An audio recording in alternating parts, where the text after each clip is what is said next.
সরকার কি খায় না মাথায় দেয়, কি বলেন? এটা কি খায় না মাথায় দেয়? এখন আপনারা যদি না বোঝেন সে দোষটা কি আর আমাদের?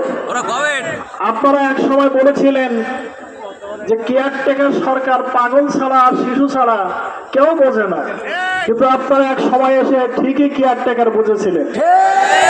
এখন বর্ণমালা শিখতে থাকেন, ওয়া কথা শিখতে থাকেন, জামাত ইসলামী পিয়ার কাকে বলে এবং কিভাবে বাস্তবায়ন করতে হয় এই ফর্মুলা জামাত ইসলামের হাতে আছে। এদেশের ৮০% জনগণ শিক্ষাবিদ মুহাদ্দিস আব্দুল খালেক, মুহাদ্দিস আব্দুল খালেক।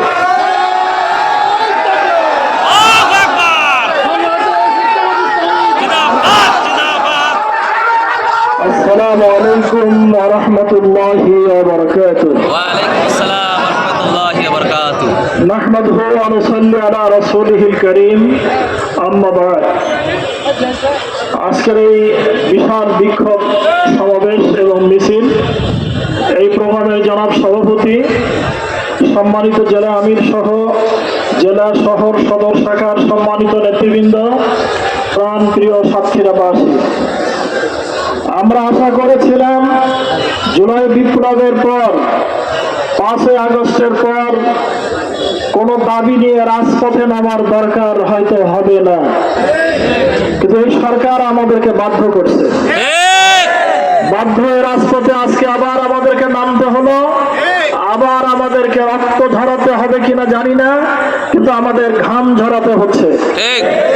আপনারা শুনেছেন এই কুলাঙ্গার জালেম হাসিনা ভারতে বসে বর্তমান প্রধান উপদেষ্টার নেতৃত্বে যে টিম জাতিসংঘে গিয়েছে, আজকে পত্রিকা দেখলাম তিনি বলেছেন এরা কেউ যেন অক্ষত অবস্থায় দেশে ফিরে না আসতে পারে।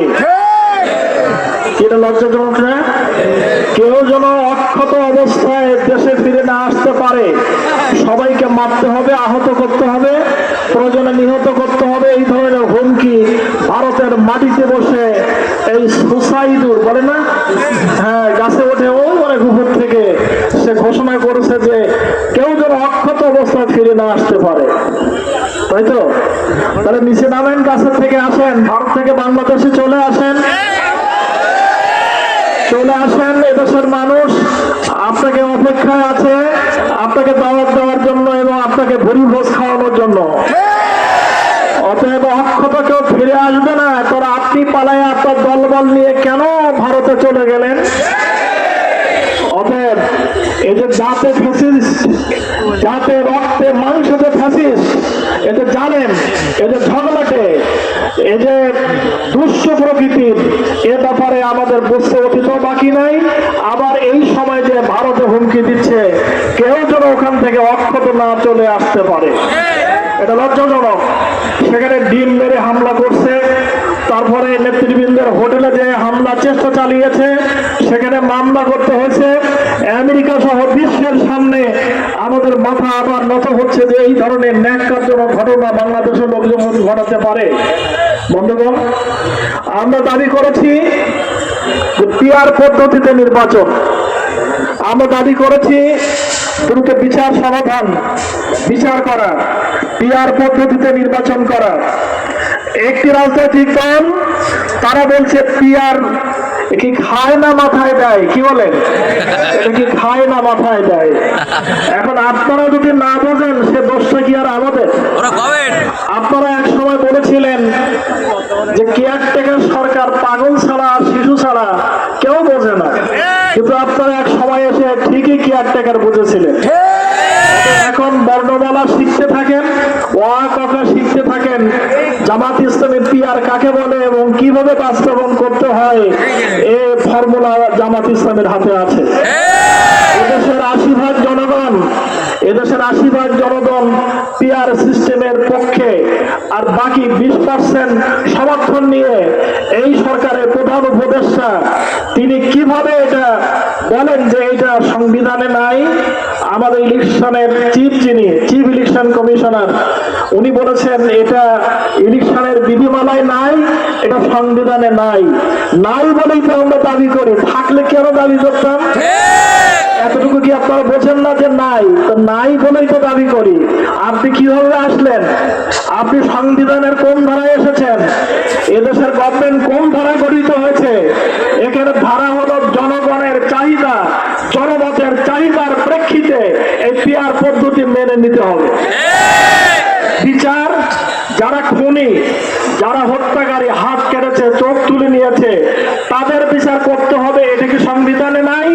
তো তা কেন করছেন না? সেটা কেন করবেন না?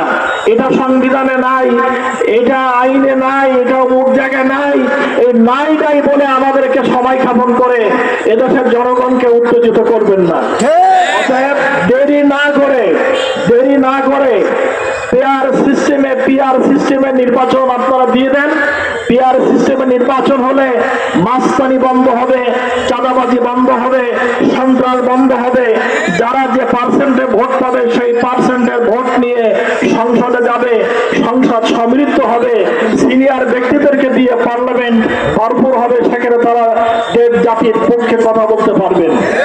আর এমন এমপি এই ভোটে আসে এবং যায়, দেখছেন না আওয়ামী লীগের আমলে একজন মহিলা বাংলাও পড়তে পারে না, কোরআন শরীফ পড়তে যায় কিন্তু না কোরআন, না বাইবেল, না ত্রিপিটক, না কিচ্ছু না বোঝা যায় না। অতএব এই ধরনের মানুষদেরকে সংসদে পাঠিয়ে আপনারা সংসদকে অপবিত্র করেছিলেন। এরপরে গান দিয়ে, সেই মমতার গান দিয়ে যে এমন নেত্রী খুঁজে পাই না, দেশে দেশে ঘুরে বেড়াই, কথা তো ঠিকই আছে, এত বড় বেহায়া, এত বড় জালেম, এত বড় বেশরম নেত্রী খুঁজে পাওয়া যাবে কোথায়? তাই তো তিনি ভারতে পালিয়ে গেছেন ইঁদুরের চালায়। ওই ইঁদুরের চালার মুখে ঝাল দিলে, কি বলেন, আর ধোয়া দিলে, ধোয়ার ঝাল দিয়ে আর পানি ঢেললে ও কি করে ইঁদুর কোথায় থাকে আমরা বের করতে জানি, কি বলে? অথবা ঝাল, ধুলো এই সমস্ত দিয়ে যেন ইঁদুরকে বের করা না লাগে। আর এই ধরনের ফাজলামি কথা বলবেন না, এ ধরনের অশালীন কথা বলবেন না, যে যারা আমেরিকায় চলে গেছে তারা যেন একটা অক্ষত অবস্থা ফিরে না আসে। আমরা ধিক্কার জানাই এবং নিন্দা জানাই।